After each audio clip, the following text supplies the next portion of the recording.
This training is part of the support application for Food Pantries program.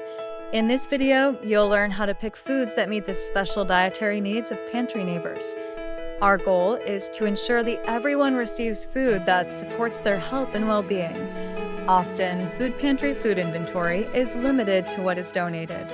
This video is intended to help us provide the best and most appropriate foods to as many neighbors as possible given these restraints.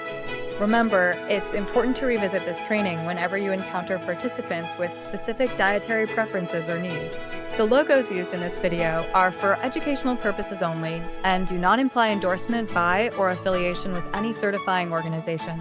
Alex is an experienced volunteer training Jordan, a new volunteer eager to learn about the food pantry.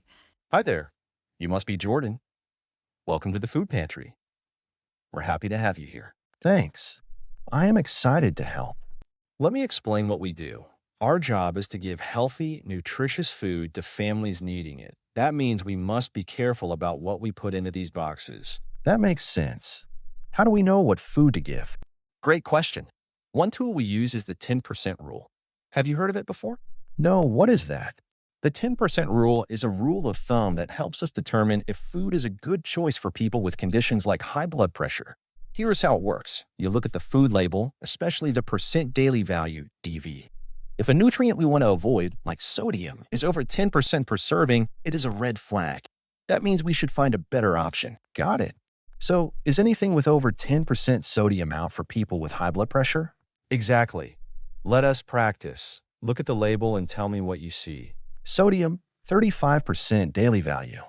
That's right, way over the 10% guideline. So we set this aside and look for a lower sodium option. Here is a can of vegetable soup. Check the label on this one. Sodium, 5%. Perfect for a participant who has high blood pressure. Exactly. And we are not just looking at sodium. We also keep an eye on added sugars and unhealthy fats. The same rule applies. We do not use them if they are over 10% for someone indicating low sodium, low sugar, and low fat. Makes sense. But what if we do not have any better options? Good question. If that happens, we will make a note of it so that we can try to provide healthier options in the future. In the meantime, just do the best you can, given the current inventory. Sarah is packing a box for a neighbor who needs dairy-free food because of lactose intolerance. She picks up cheese crackers, but checks the label first. Cheddar cheese? Nope, not dairy-free.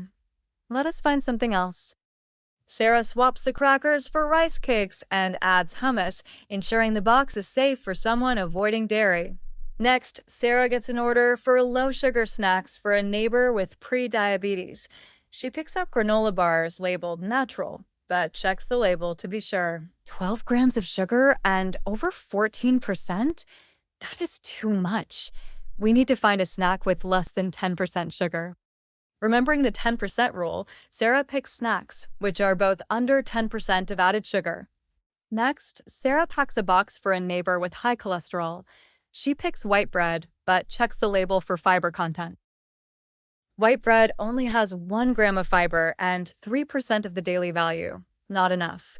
Remembering the 10% rule, Sarah switches to whole grain bread, which has 11% of the daily value for fiber.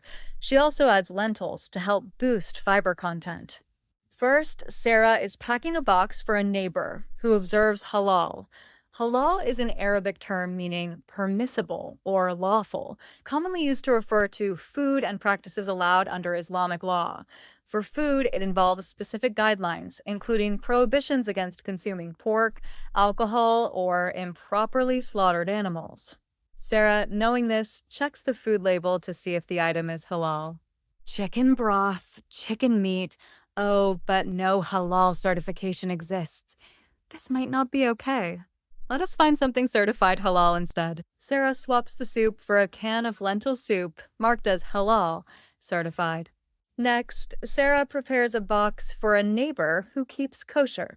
Kosher refers to food and dietary practices that comply with Jewish dietary laws.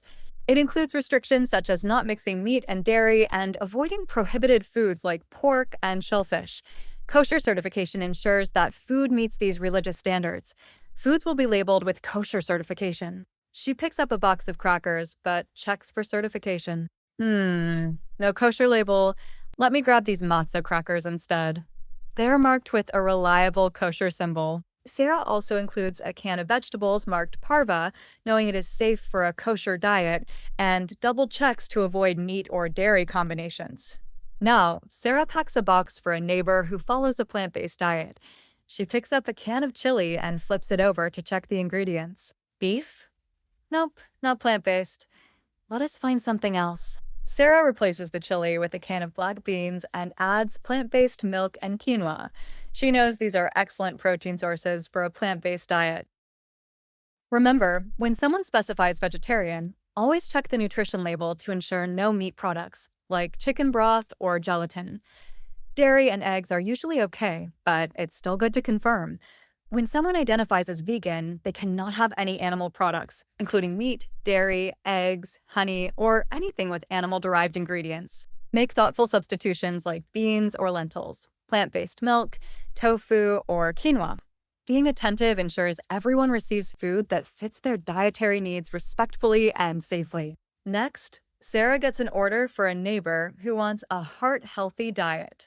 Sarah picks up a butter and flips it over to read the label.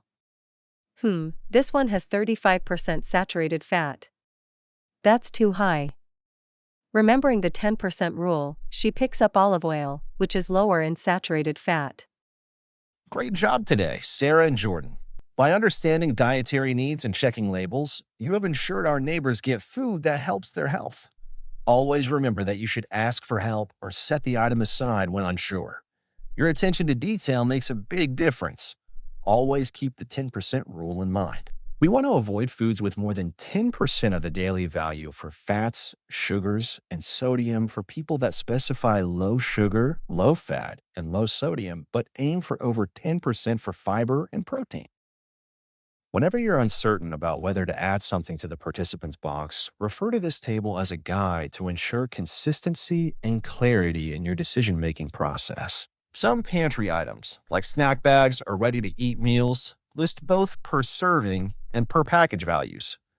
For neighbors with specific dietary needs like low sodium, you should try and look at per serving. Thank you for your hard work in helping make sure everyone gets the food they need to stay healthy. It is time to take the quiz to review what you have learned in this module. This work was made possible by the National Institutes of Health, NIH, Lung and Blood Institute, 1R34HL161566, and the Bloomberg American Health Initiative.